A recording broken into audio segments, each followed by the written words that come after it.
Pipe ಸಂಪರ್ಕ ನೀಡದೆ ಕೆರೆ ಕಟ್ಟೆಗಳು ಒಣಗಿ ಅಂತರ್ಜಲ ಬತ್ತಿ ಹೋಗ್ತಾ ಇರುವುದರಿಂದ ತೋಡಿಕೊಂಡಿರುವ ನೆಲಬಾವಿಯಲ್ಲಿ ಹುಳುಗಳು ವೃದ್ಧಿಯಾಗಿರುವ ನೀರನ್ನ ಕುಡಿದು ಜೀವನ ನಡೆಸ್ತಾ ಇರುವ ಆದಿವಾಸಿಗಳ ಕಣ್ಣೀರ ಕತೆ ಕೇಳುವವರಿಲ್ಲವಾಗಿದೆ.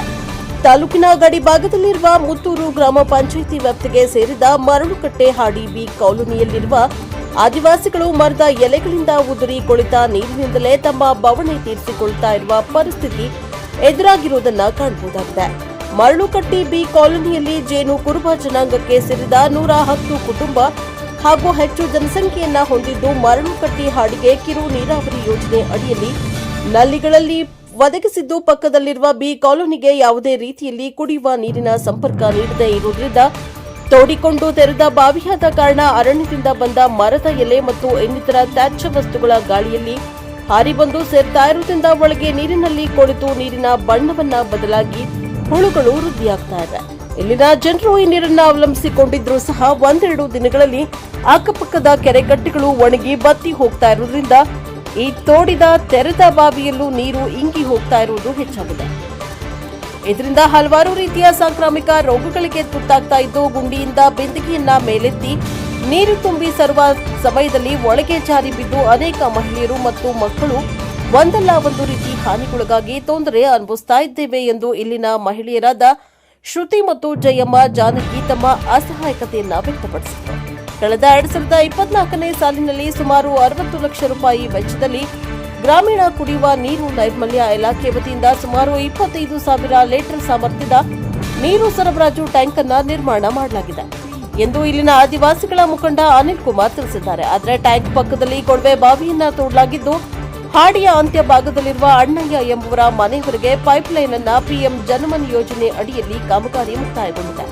ಆದರೆ ಈ ಕಾಮಗಾರಿಯ ಗುತ್ತಿಗೆದಾರನಾದ ತಮ್ಮಯ್ಯ ನಾಯ್ಕ ಎಂಬುವರು ನಿರ್ವಹಿಸಿದ್ದು ಇಂಜಿನಿಯರ್ ವಿಭಾಗದಲ್ಲಿನ ತಾಂತ್ರಿಕ ತೊಂದರೆಯಿಂದಾಗಿ ಹಣ ಪಾವತಿಯಾಗದ ಪರಿಣಾಮ ಕೊಳವೆ ಬಾವಿಯಿಂದ ಟ್ಯಾಂಕ್ಗೆ ನೀರಿನ ಸಂಪರ್ಕ ನೀಡದೇ ಇರುವುದರಿಂದ ಇಲ್ಲಿನ ಆದಿವಾಸಿಗಳಾದ ನಾವು ನಮ್ಮದಲ್ಲದ ತಪ್ಪಿಗೆ ತೊಂದರೆ ಅನುಭವಿಸ್ತಾ ಇದ್ದೇವೆ ಎಂದು ಅನಿಲ್ ಕುಮಾರ್ ದೂರಿದ್ದಾರೆ.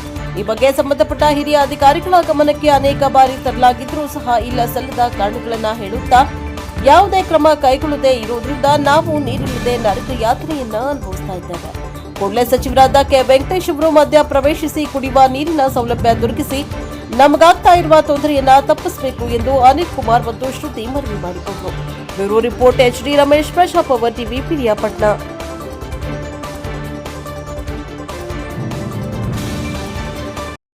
ನಾವು ನೀರಿಗೆ ಹೋದರೆ ಕಾಲು ಎಡಗಿ ಬಿದ್ದರೆ ಮಕ್ಕಳು ಅದನ್ನು ಹಿಂಸೆ ಆಯ್ತದೆ. ಮತ್ತು ಅಲ್ಲಿ ಹೋಗಿ ಸೈಡಲ್ಲಿ ನಿಂತ್ಕೊಂಡು ಎಳೆಯೋಕ್ಕೂ ಆಗೋದಿಲ್ಲ ನೀರು. ಮತ್ತು ಹುಳು ಜಾಸ್ತಿ ಇದೆ, ಎಲೆದು ಬಿದ್ದು ಅದು ಬೇರೆ ಕರಗಿದಂಗೆ ಆಗಿ ಶೀತ ಕೆಮ್ಮು ಎಲ್ಲ ಮಕ್ಕಳಿಗೆ ಭಾರಿ ತೊಂದರೆ. ನೀರು ಕಾಯಿಸಿ ಕುಡಿಯೋದನ್ನ ಹಿಂಸೆನೇ.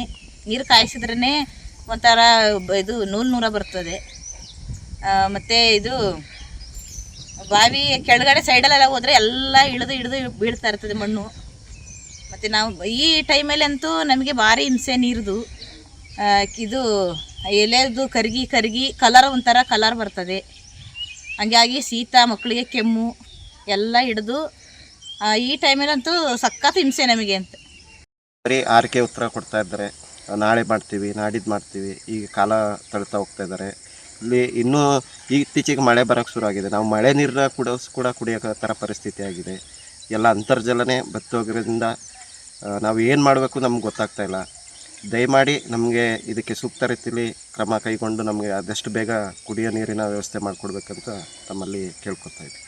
ಕುಮಾರ್ ಅಂತೇಳಿ, ನಾನು ಮರಳುಕಟ್ಟೆ ಹಾಡಿ ನಿವಾಸಿ, ಜೇನು ಕುರುಬ ಪಂಗಡಕ್ಕೆ ಸೇರಿದವನಾಗಿದ್ದೀನಿ. ನಮ್ಮ ಹಾಡಿಯಲ್ಲಿ ಸುಮಾರು 110ಕ್ಕೂ ಹೆಚ್ಚು ಕುಟುಂಬಗಳು ವಾಸವಾಗಿದೆ. ನಮ್ಮಲ್ಲಿ ಬಂದು ಈಗ ನೀರಿನ ಸಮಸ್ಯೆ ತುಂಬ ಕಾಡ್ತಾ ಇದೆ. JJMಯಿಂದ 2 ಟ್ಯಾಂಕ್ಗಳು ಕೂಡ ರೆಡಿಯಾಗಿ ಬೋರ್ ಎಲ್ಲ ತೆಗೆದಿದ್ದಾರೆ. ಆದರೆ ನೀರು ಯಾವುದೇ ಕಾರಣಕ್ಕೂ ಟ್ಯಾಂಕು ತುಂಬಿಸ್ತಾ ಇಲ್ಲ, ಬಿಟ್ಕೊಡ್ತಾ ಇಲ್ಲ. ನಾವು ಪಂಚಾಯತಿಗೂ ಮನವಿ ಮಾಡಿದ್ದೀವಿ, ಹಾಗೆ ಸಮಾಜ ಕಲ್ಯಾಣ ಇಲಾಖೆಗೂ ಮನವಿ ಮಾಡಿದ್ದೀವಿ. ನಮ್ಮ ಮನವಿಗೆ ಯಾವ ರೀತಿ ಅವರು ಸ್ಪಂದಿಸ್ತಾ ಇಲ್ಲ. ದಿನ ಎಲ್ಲ ಕೂಲಿ ಕೆಲಸಕ್ಕೆ ಹೋಗೋರು ಬೆಳಗ್ಗೆ ಎದ್ದು ಕೆಲಸಕ್ಕೆ ಹೊರಡಬೇಕು. ಮನೆಗೆ ಕುಡಿಯೋಕ್ಕೆ ಕೂಡ ಯೋಗ್ಯವಾದ ನೀರು ಸಿಗ್ತಾಯಿಲ್ಲ. ತುಂಬ ಅದರಲ್ಲಿ ಏನೇನು ಇದೆ ಗೊತ್ತಿಲ್ಲ. ಮನೆಯಲ್ಲಿ ಮಕ್ಕಳು ಮರಿ, ಬಾಣಂತಿಯರು, ವಯಸ್ಸಾದವರು ಎಲ್ಲ ಇರೋದ್ರಿಂದ ಏನೇ ತೊಂದರೆ ಆದರೂ ನಾವೇ ಅನುಭವಿಸ್ಬೇಕಾಗುತ್ತೆ. ನಮಗೆ ಯಾವುದೇ ಸೂಕ್ತ ರೀತಿ ಕ್ರಮ ಕೂಡ ಕೈಗೊಳ್ತಾ ಇಲ್ಲ. ಮರಳುಕಟ್ಟೆ ಆಡಿ ನಮಗೆ ನೀರಿಗೆ ತುಂಬ ತೊಂದರೆ. ಬಾವಿ ನೀರಲ್ಲಿ ಕೆಲಸ ಬಿಟ್ಟು ಬಂದು ಇಲ್ಲಿ ನೀರು ನೋಡಿದ್ರೆ ನೀರು ಇರೋದಿಲ್ಲ, ಕೆಸರು ಮಳೆಯಲ್ಲಿ ಭಾರಿ ತೊಂದರೆ ಇದ್ದಾವೆ. ಮತ್ತು ಬೀದಿಂದ ಅಲ್ಲಿ ತೊಗೊಂಡು ಬರೋಕ್ಕೆ ಹೋದರೆ ಅಲ್ಲಿ ನೀರು ಇರೋದಿಲ್ಲ. ಮಕ್ಕಳಿಗೆಲ್ಲ ಭಾರಿ ಹಿಂಸೆ, ಸ್ನಾನ ಮಾಡೋಕ್ಕೆಲ್ಲ. ಹಂಗಾಗಿ ಸ್ವಲ್ಪ ನೀರಿಗೆ ಎಲ್ಲ ಹಿಂಸೆ ಆಯ್ತಾ ಉಂಟು.